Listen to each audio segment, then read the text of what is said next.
priorité des priorités du pays, c'est de revoir notre stratégie ou ce qu'on appelle notre politique de défense. Et politique de défense, ça veut dire quoi? Étudier les menaces intérieures et extérieures et s'assurer que le gouvernement de la République et l'État congolais a doté suffisamment de moyens à l'armée, force de sécurité de renseignement, pour pouvoir attaquer efficacement ces menaces, tant intérieures qu'extérieures. C'est le deuxième pilier de notre parti politique. Le troisième pilier du parti concerne l'aspect de la santé et de l'éducation. La santé, pourquoi? Aujourd'hui, la RDC, avec un système sanitaire en reconstruction, je parle des hôpitaux et des centres de santé, l'espérance de vie dans nos villages et dans nos villes est bas comparée à des pays voisins. Donc ça veut dire que le Congolais meurt de maladies par faute d'accès aux soins de santé.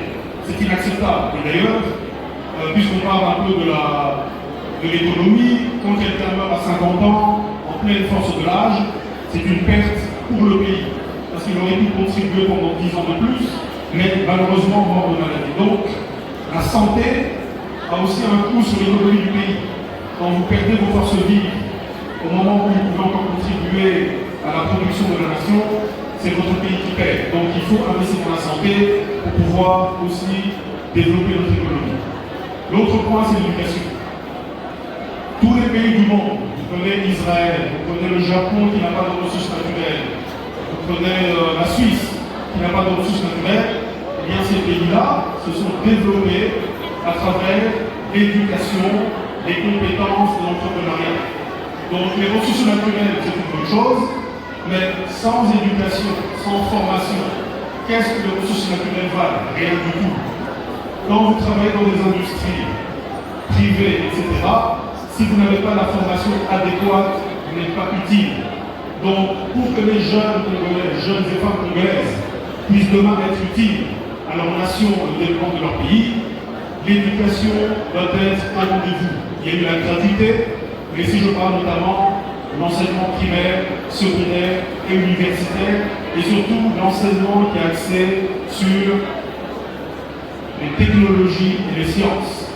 C'est primordial au développement industriel du pays.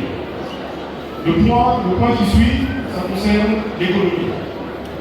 Alors notre analyse en tant que parti politique, est que depuis les années 60, malheureusement, accession à l'indépendance, nous avons gardé pratiquement le même tissu économique que dans les années 60, c'est-à-dire nous avons une économie qui est basée sur les grandes multinationales qui font de l'extraction de minerais, notamment au Katanga.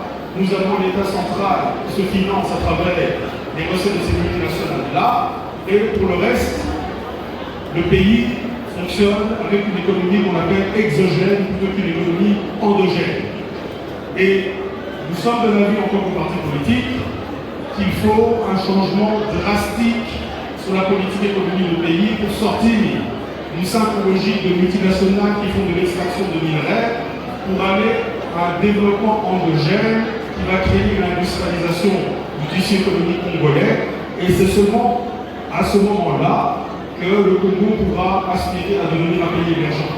Donc il y a un revirement, je dirais, un recadrage de notre stratégie économique qui doit être fait. Et pour vous dire la vérité, ça demande un courage politique, parce que ça veut dire ne pas se contenter qu'à prendre des minerais du sol et les vendre à l'étranger, mais ça demande de bâtir des infrastructures, d'investir dans l'éducation, de former les gens et de créer, ce que je vous ai dit, ce tissu de PMI et ensuite de grandes industries. Et pourquoi pas exporter des biens manufacturés et ne pas se contenter que d'exporter du café, du cacao, des choses qu'on prend à l'état brut, sans haute valeur ajoutée qu'on envoie à l'étranger, on ne deviendra jamais un pays prospère de cette manière-là.